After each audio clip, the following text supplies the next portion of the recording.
also involved directly at the front of the war as well.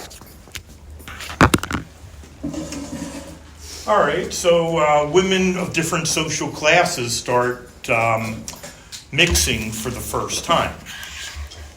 Now, today we take that for granted. We see people of many different social classes, together in various public spaces. Even, on campus. You have people that drive Range Rovers and you have others that take the bus, both in the same space. All right, well, same thing here. Now, compare that to how it was back at the time of Beatrice Webb. Remember Beatrice Webb, she goes to the East End and, oh my God, this is what a poor person looks like. How interesting. But she's never seen one before. But now they're working together. And as they start working together, they see each other every day. They're talking as they're working. They're taking breaks together, they're gossiping together, and what do they find out? That there's really not that much differences between them that the way that they thought before. So that's one change that's made. Another change on the home front. We also see there's going to be rationing of everything basically, all the things that people, take for granted suddenly are unavailable. Well, we had a little taste of that ourselves during COVID. What are some things that we kind of always thought were available, we didn't think of twice? What became scarce? Toilet paper, right. So things like toilet paper. Okay, well, they're going to find this with all their food supplies. So staples of the diet of the time. Sugar, butter, eggs, meat, lard, all these good healthy stuff. But these were their diets. Suddenly they find they have to make do with much less.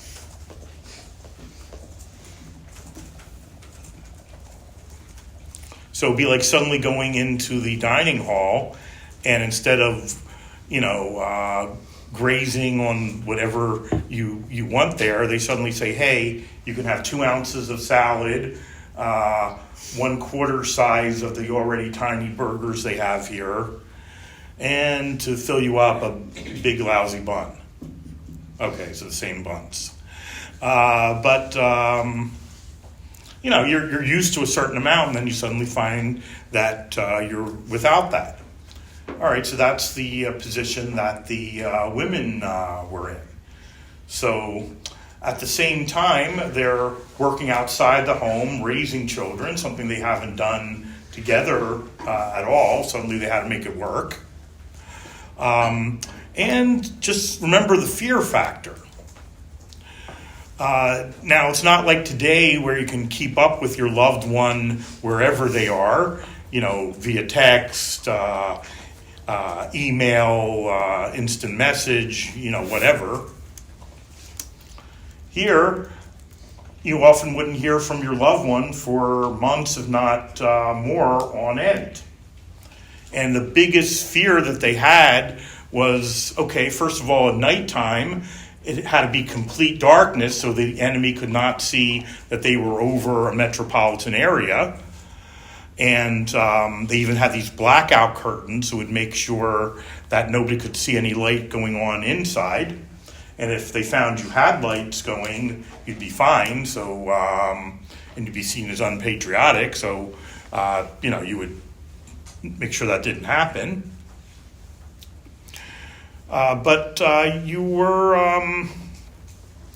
there were some bombing of civilian areas. So it's not like the civilians were left out of it. It's a lot of bombing in, basically all the major metropolitan areas. A lot of bombing in London, for example. Okay, now another thing that they were worried about is what happened. So the biggest fear would be in that you're there in the darkness, or you're there at nighttime and you're not expecting anyone, and suddenly you got on the door. Okay, because what could that mean? A telegram.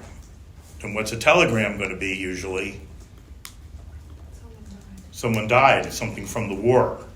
So when they didn't hear from their loved one for a long time, hey, it could be John is in a prisoner of war camp, or John is in a hospital, and the army just so you hear that knock in the middle of the door, could just mean that John's dead.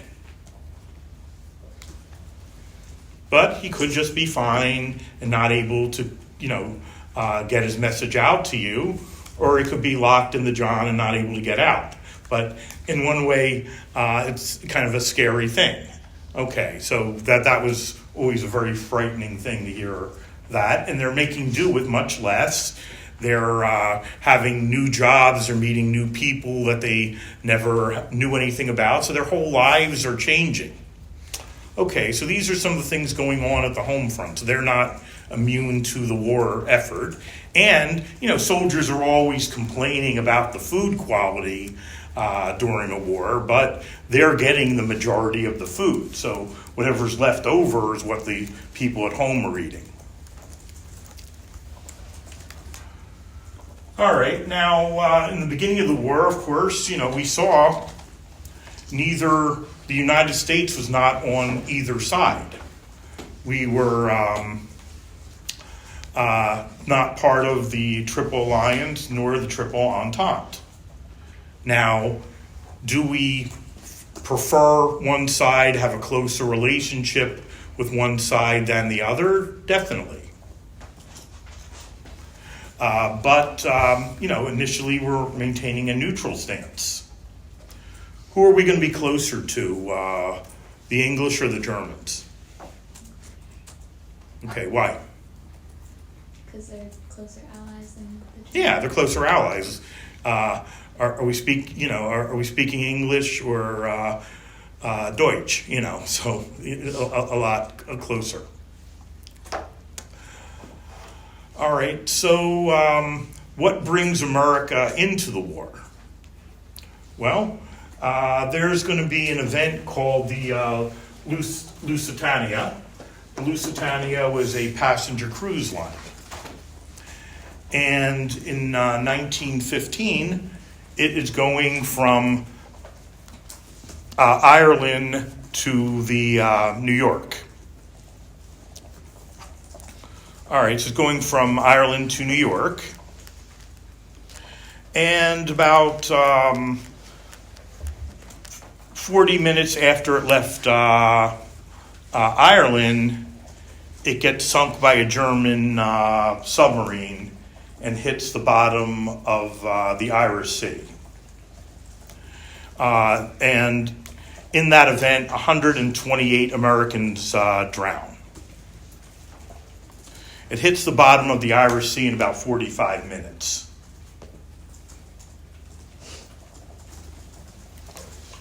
Now, is America just going to ignore that? No. It's a major thing. It's mentioned in the New York Times about 30 days in a row.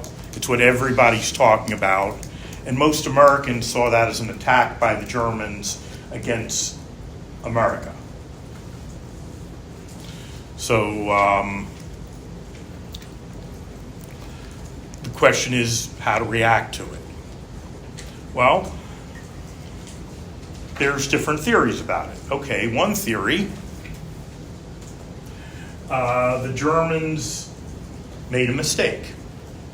Okay, now the Germans are going to say they made a big mistake because the Lusitania looked a lot like a U-boat. A lot like a dreadnought. So think of a ship the size of the Titanic. Remember, we were talking about these dreadnoughts. They're these huge ships. And it's sunk by a German torpedo. Now, the only thing that can sink a dreadnought is going to be a shot from another dreadnought or a torpedo from a submarine. Because they're basically unsinkable otherwise. Remember, they're made of reinforced concrete on top of an iron hull. All right, so the Germans shot it because one thing about a U-boat, a submarine, an Unter dem See boat, under the sea boat, is that, if you see them, they're easy to destroy. They're not like a dreadnought that are, pretty hard to destroy. So their vulnerability is when when they submerge. So as much as possible, they want to be beneath the surface. So they're going to say they looked up too quickly, they saw this big thing, they thought it was a dreadnought, they shot at it, and they sunk it. So they're sorry, it was a huge mistake. But is the U.S. going to just accept that? Well, that's the question. Now, who's going to be the president at the time? The president at the time is President Woodrow Wilson. And Wilson is one of our most intellectual presidents. He was a Princeton political science professor. And he was a man of his word. He did what he said what he did. He believed that way in both foreign affairs, domestic affairs, and marital life.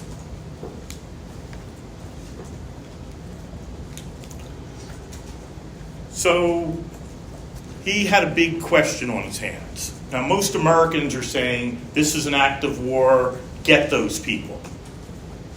Which is, an understandable reaction. But he's saying, do we really want to get involved in a war over a possible mistake? A war that we're not personally involved in, that is questionable. So he kind of goes against that idea. He instead is going to warn the Germans. He says, look, if you can make a mistake like that, you should not be using the submarines. So, you can make a mistake like that. You should not be using the submarines. So, if we find out you use them even once, we're going to see that as a declaration of war and immediately get involved. And remember, Wilson's someone that does what he says and says what he does. He's not some of our other presidents. So he's taking there's kind of mixed feelings in America about it. In some way, there's a sense of relief because, nobody wants to get involved in a war. Particularly if it doesn't directly affect us. All right. So he initially does not get involved in the war. All right, so that's theory one. Second theory. Theory two about the Lusitania. The British planted explosives on it and blew it up their own ship themselves as a way of blaming it on the Germans and getting us involved. Now, what sort of supports that second theory is it hits the bottom of the Irish Sea in about 45 minutes. Would a shot from a torpedo be large enough to do that much damage for it to that quickly submerge?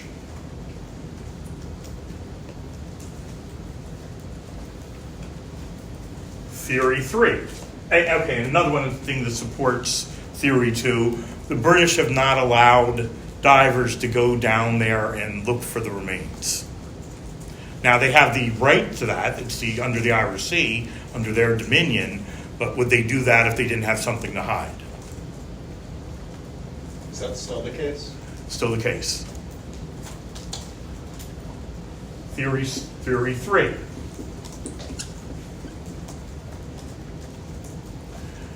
The British were trying to sneak arms in a passenger cruise line. The Germans found out about it and blew it up.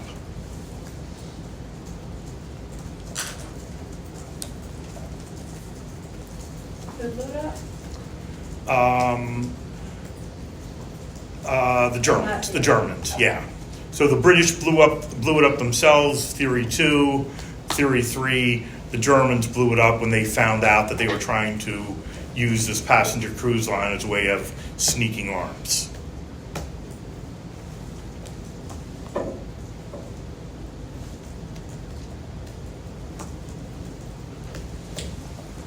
All right, but that stops the Germans from using the submarines for many years. But now the worst battle of World War I is going to be a battle called the Battle of Verdun. Battle of Verdun takes place in late 1915, early 1916. The Battle of Verdun had 700,000. In that one battle, it takes place between France and Germany. 700,000 people die in just that one battle. So it's a horrific battle. Now, it's not like in one day or something. It's, continuing, but that's going to be a major change factor in the position of Germany. So the Battle of Verdun, about 700,000 people die in that one battle. Wait, 7,000 or 700? No. 700,000. Okay, that's a lot of people. Yeah, 7,000 is a shame, but 700,000 is a major, game changer. When was this battle? Late 1915, early 1916.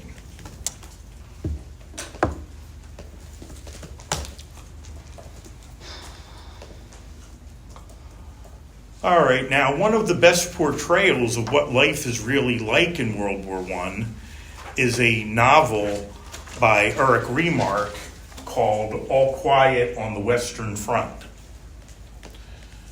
Now, it's called the greatest war novel ever written. Remarque calls it that. No. Others do.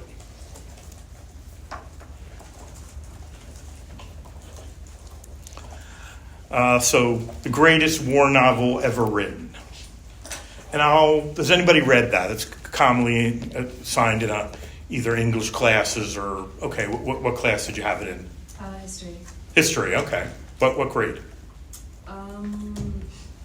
Freshman year for high school. Oh, wow. Not bad. Anybody else have it?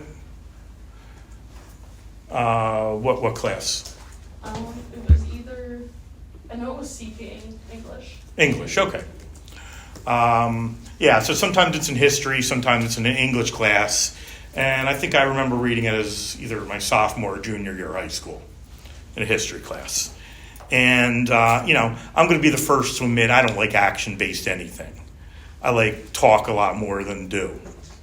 I know that's going to shock you.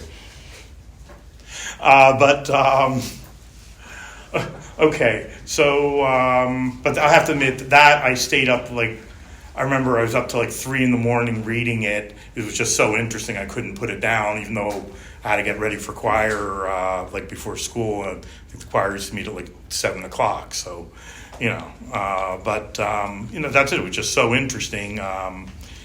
Just couldn't put it down because it really shows what it's like to be involved in the war. What it conveys is a universal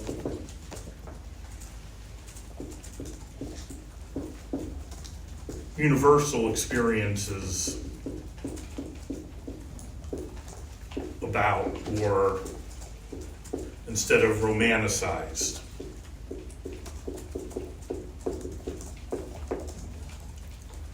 Visions of war.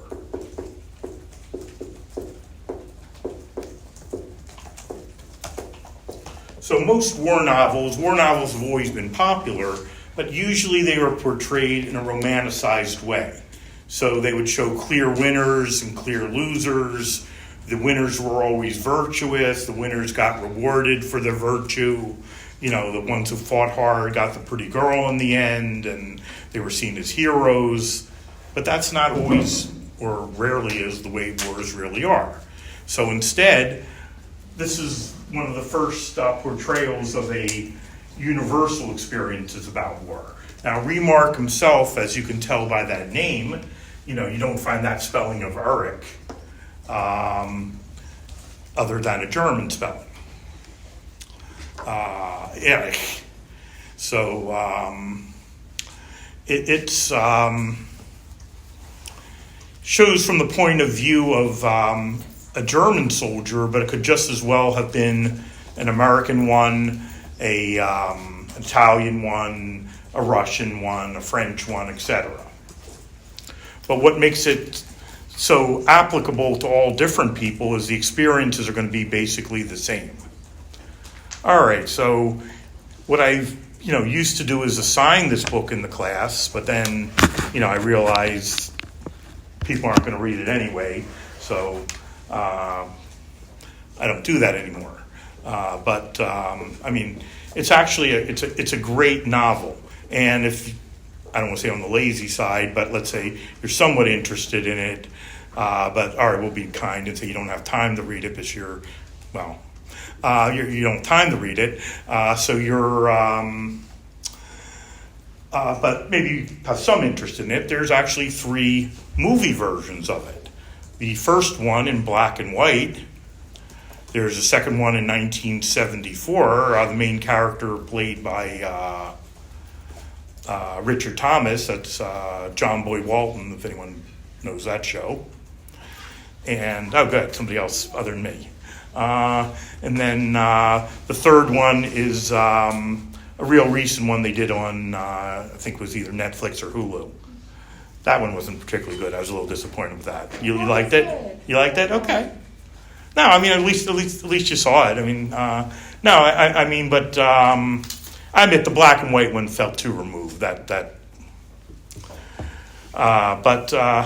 It conveys universal experiences of war. So let me just mention a few of the events there. So kind of showing what it tells us about. Okay, the first thing is the characters start off very gung-ho. We're going to win. We're going to show them, really excited because they feel they're doing something virtuous. And their teacher, the German teacher, is telling them it's a necessary step. It's going to make you a man. It's going to, men need to know how to do without, how to sacrifice, how to see something of a higher purpose than yourself. So it'll connect you with past generations of men who have served their country honorably. So, they're all 17 and really, I can't wait to be there. We're going to show them. But then quickly the experiences are a lot different than the way they envision it. So, for example, it conveys the smell of war, the smell of death, the sounds of war, something we often don't think about. So they're talking about how in the middle of the night there's all this loud noise, things blowing up, sirens all over the place, hard to sleep. And they talk about deprivation, doing without things. Now, one of the most memorable things is a part about shoes. Now, these groups, they all grew up together. They're close friends for many years. One of them got pretty hurt, and he's there lying in a hospital bed, and they're like, I wish he'd die already. You know why? So they can have his boots. Now, would that be like a normal reaction for most people? Or are you going to say, oh my God, I hope my friend dies so I can get his boots? Well, if they're alligator or ostrich, maybe, but no, we don't want to say that.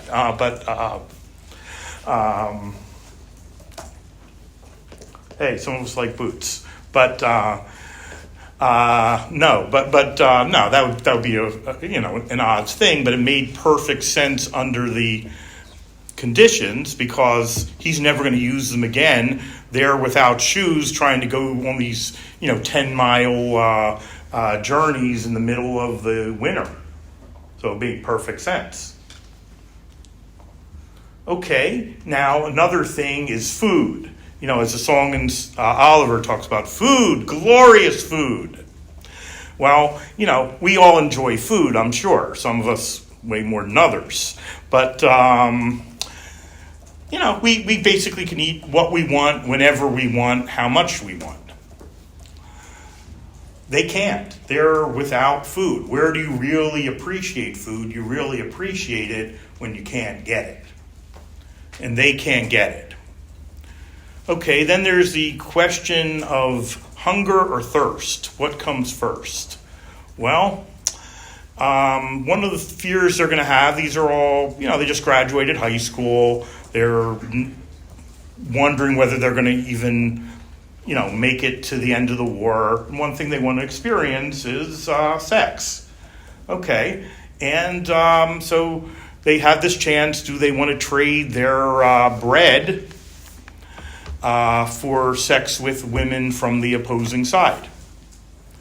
Now, once again, in normal times, would that make any sense? Would you go to somebody, hey, I have this bread of Wawa, you know, let's get it on?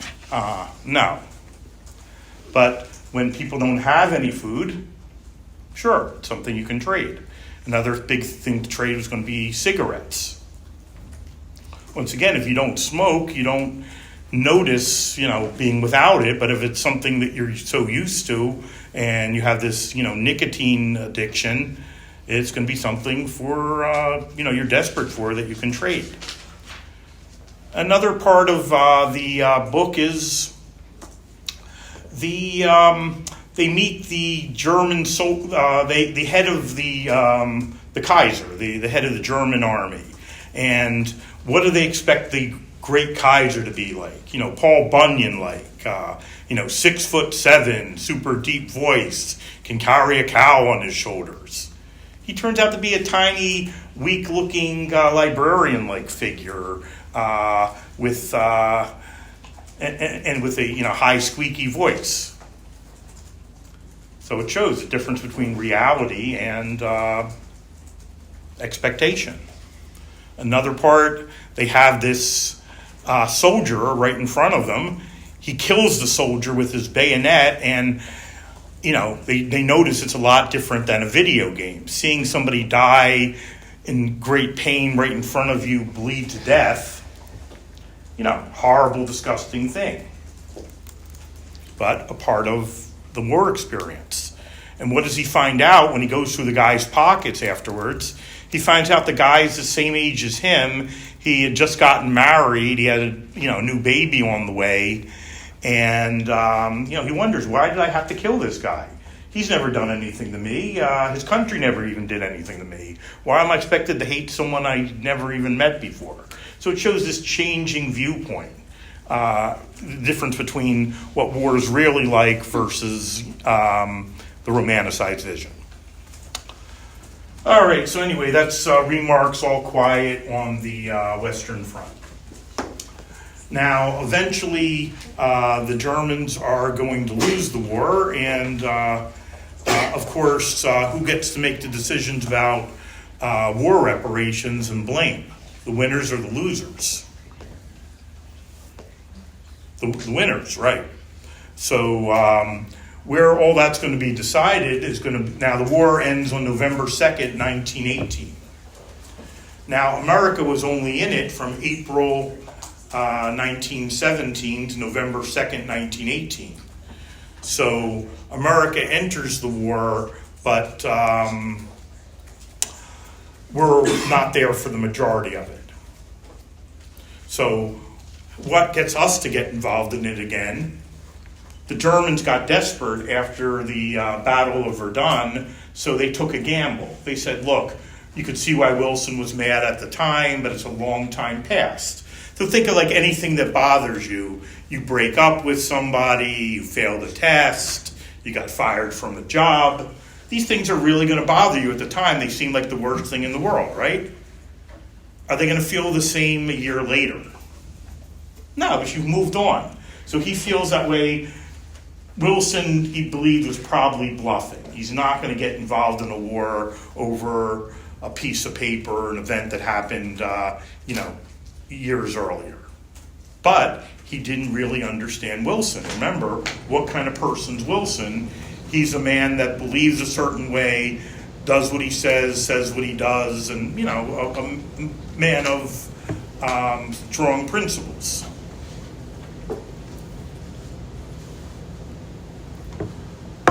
All right, so what happens? America gets involved in the war. We get involved in it, as I said, on April 15th, 1917. And the whole war is over by November 2nd, 1918. So we're only in it about 18 months.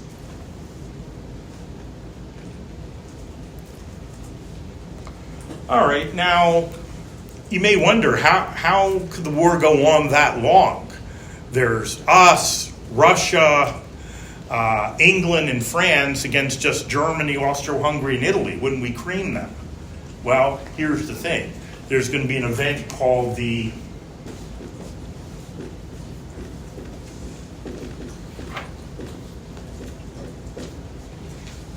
Russian Revolution, which takes place in 1917.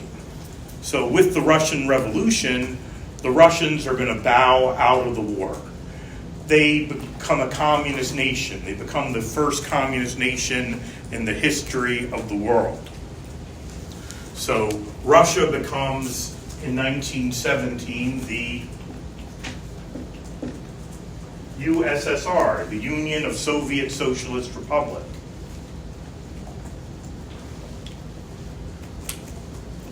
And as a communist country,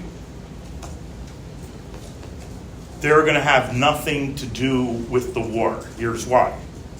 They say wars are just ways for rich people to become richer on the backs of the poor. Here's how.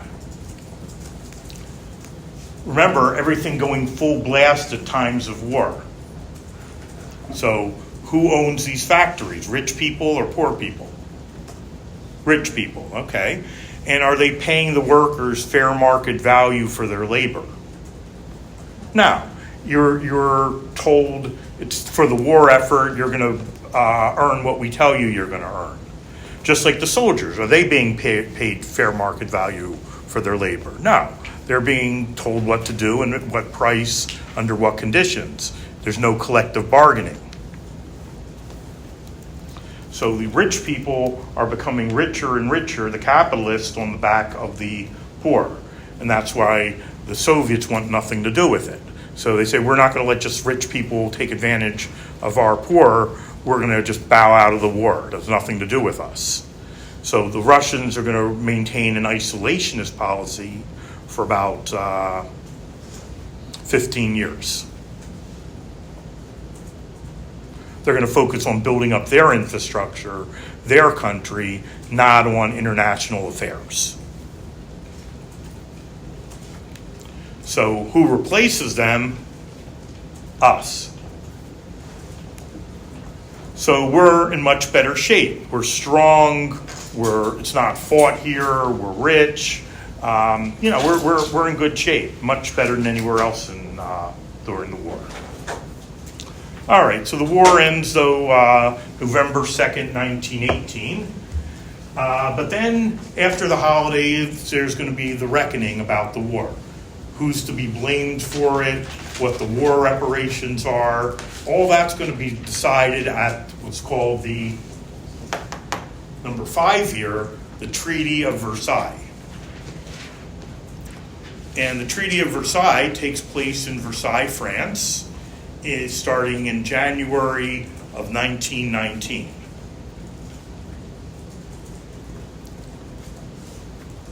And what's decided there at the Treaty of Versailles is the country that's going to be blamed the most is going to be Germany. Now the Germans are going to disagree. They said, yes, we did a whole bunch of horrible, barbaric things during the war, but so did everyone else. Why are we the only ones being blamed?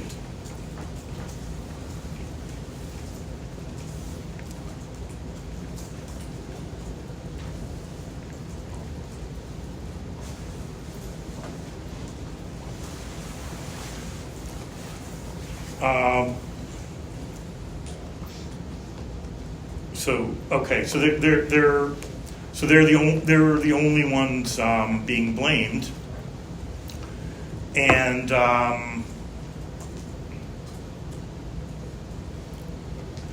but there's nothing they can do about it because they're the losers. The winners decide those things, not the losers.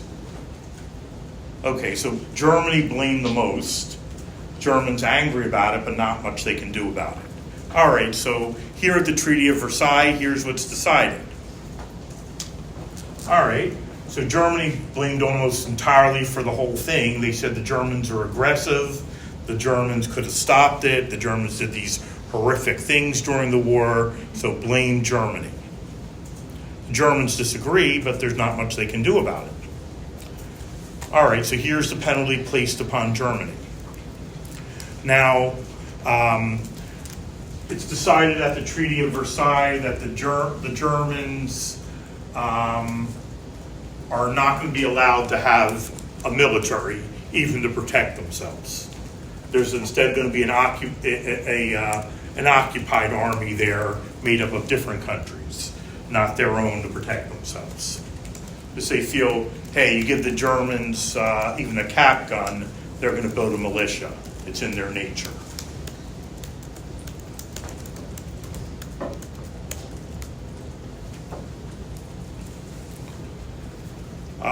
Another thing the Germans are going to have to give up is a third of their mines. So a third of their mines in the Saar region of Germany.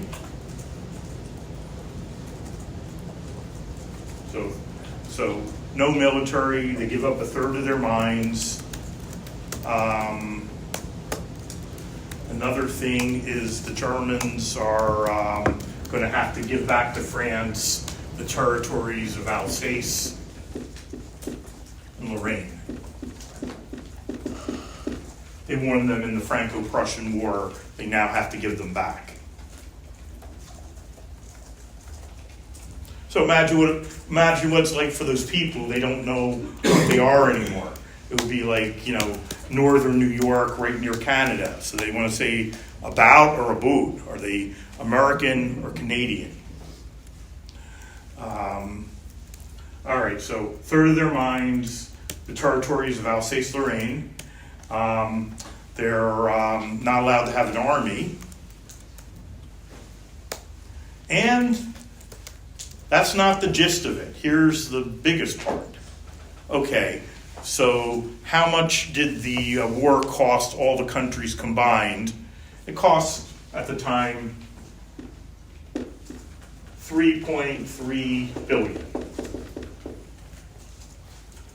Now that doesn't sound like that much today. But remember, that's a really long time ago.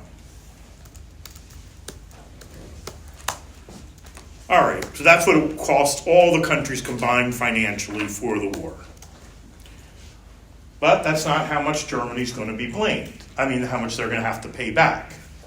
They're going to have to pay back, we move that decimal there, $33 billion. Does that sound like a fair settlement? Or does it seem untenable?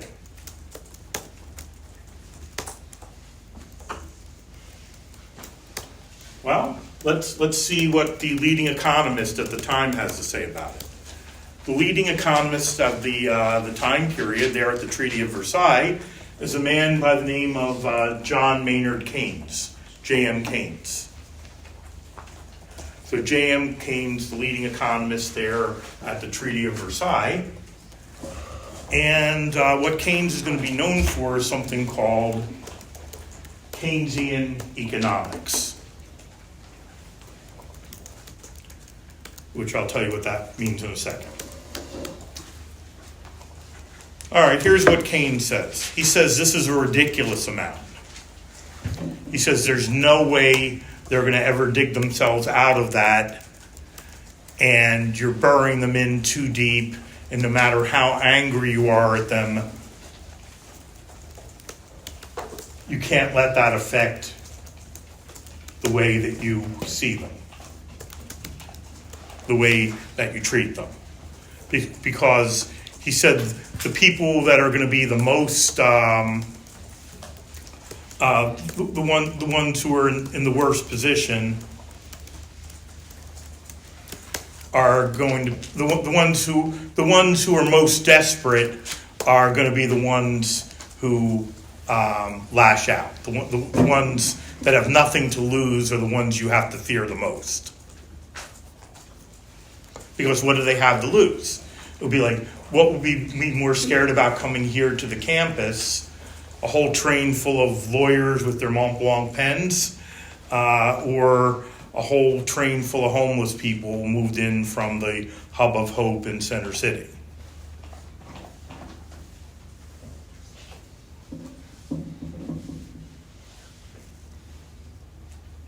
Why are you more worried about the hub of hope? They have nothing to lose. They have nothing to lose, right? So that's what he's saying. Don't let your emotions take over, because you're boxing them in so much that they're going to, in some way or another, have to lash out. Was he right or not? 1,000% right. All right, so how now, after World War I, all of the countries, with the exception really of America, are on the precipice of bankruptcy. They put everything they had into the war. Britain changed from being the largest creditor nation in the history of the world. All that money they made in the 19th century by, exploiting everywhere else, they lost it all. They became the largest debtor nation in the history of the world. So all the European nations are in that shape. The only ones in good shape is America, because we were richer to start with. It was in a different continent. We're a much bigger country. We came into it late. So everything was in our favor. And even with that, we still had over 1 million Americans die in World War I. All right, so what does Keynes come up with as a way of getting Europe out of its economic doldrums? He comes up with the idea of what's called Keynesian economics, number 7 here. And here's how Keynesian economics works. Well, let me connect it to two presidents in the 20th century and see if you can come up with what it might be. Okay, the ones who follow Keynesian economics, FDR and Obama.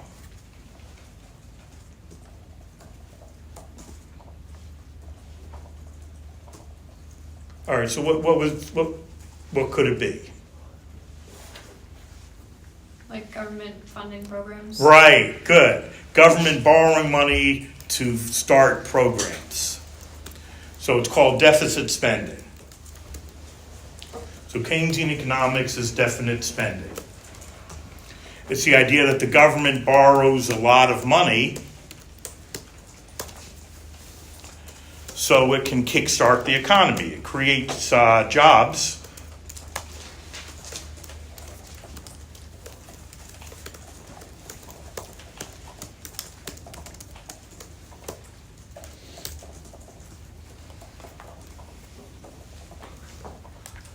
And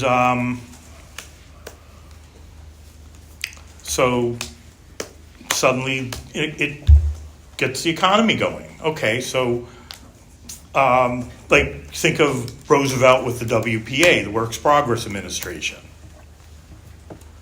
Okay, now if you didn't have a job, are you going to be following Maslow's hierarchy of needs? I want a job that's meaningful, that I make a difference. No, you don't care if you have a job flushing the toilet 100 times a minute, as long as you're getting paid for it, because now you have money. When you have money, what do? You go out to the restaurants to enjoy yourself. You go out to the bars to forget about how miserable your job is of flushing the toilet 100 times a minute. And then you're out there spending. And then that creates a job for someone else. Then they have money to spend. So the person serving you now can buy clothes and get her hair done. And that gives other people jobs. And the government gets to tax all of that. Now, it's not necessarily a bad idea. What's the danger in that? Or what could be the danger in it? If it doesn't work, then you're just more in debt. Okay, if it doesn't work, you're more in debt. And what if the society becomes more and more expecting of that? Roosevelt calls these jobs he creates for people, he calls it the national narcotic. So that's what he says, just like a narcotic, initially it alleviates your pain and makes you feel good, but then, you can't function without it. So that's what he's saying is happening.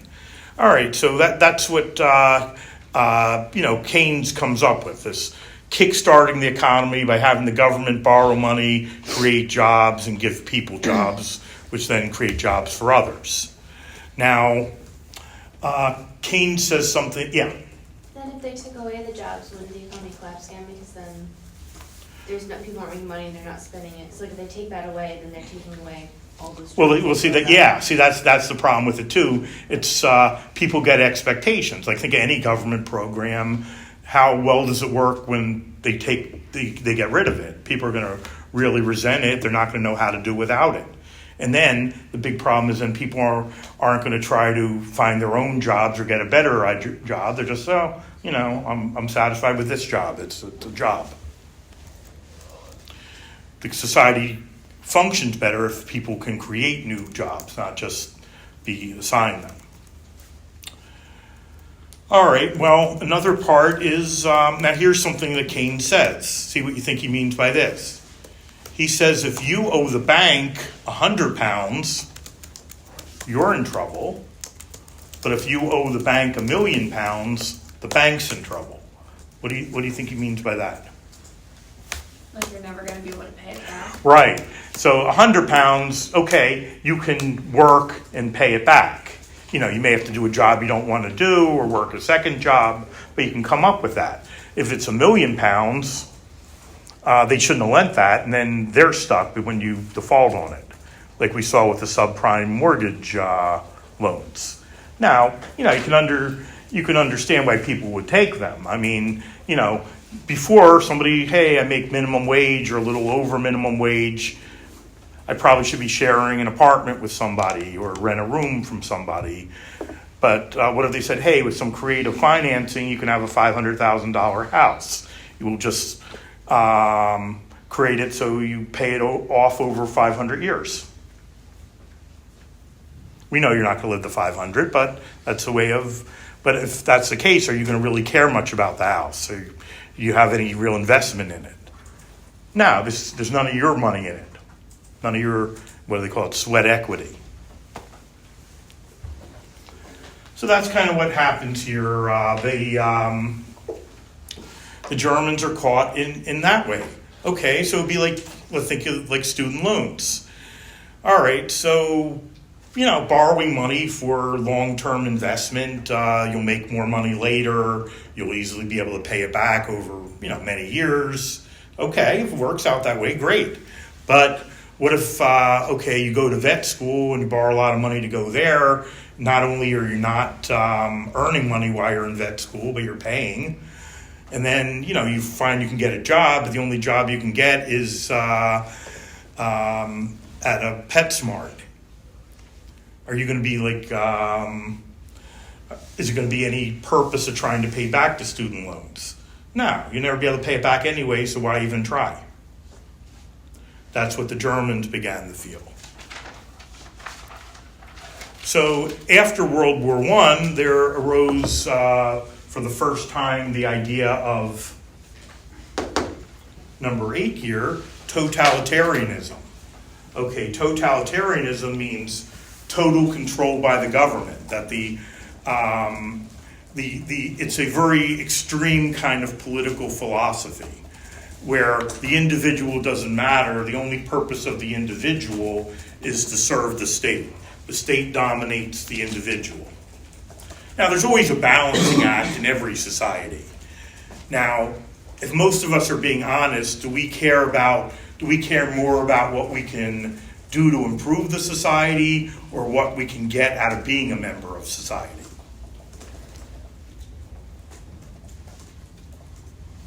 So do we want to give or get, if we're being honest?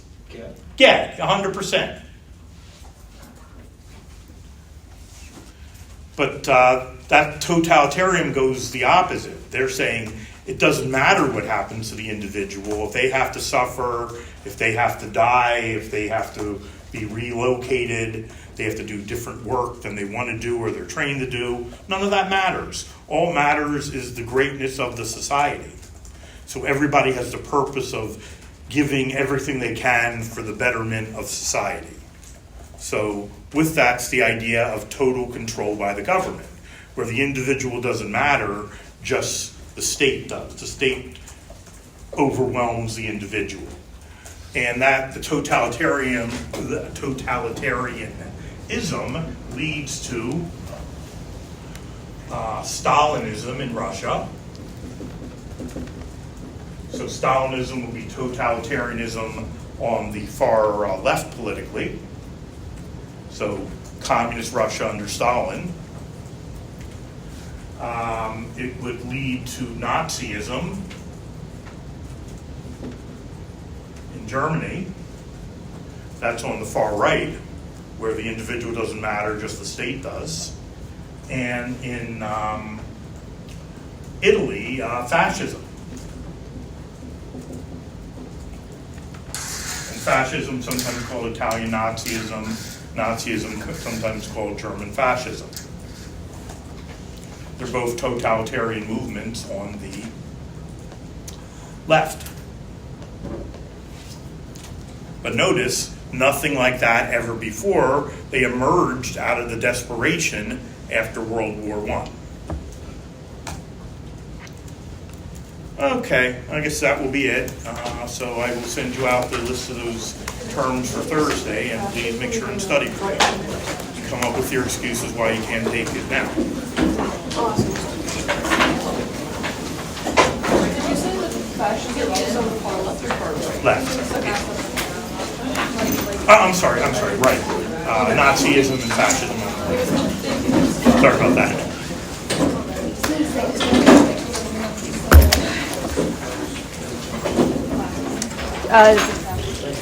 Changes on the home front, I came in late. I'm sorry, what? Changes on the home front, I came in late, I missed it. Okay. It's a whole long thing. It's not going to be on the quiz anyway. Okay. Get it from somebody. It's like a 10-minute explanation. Okay. You do it. And what was the theory one, the boat? You have to come in on time. I don't want to teach it again. Get it from somebody. Theory one is that the Germans blew up the Lusitania by mistake, that they thought it was a German battleship.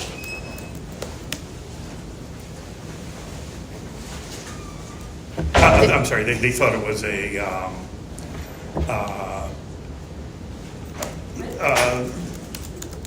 British? They thought a British battleship, yeah.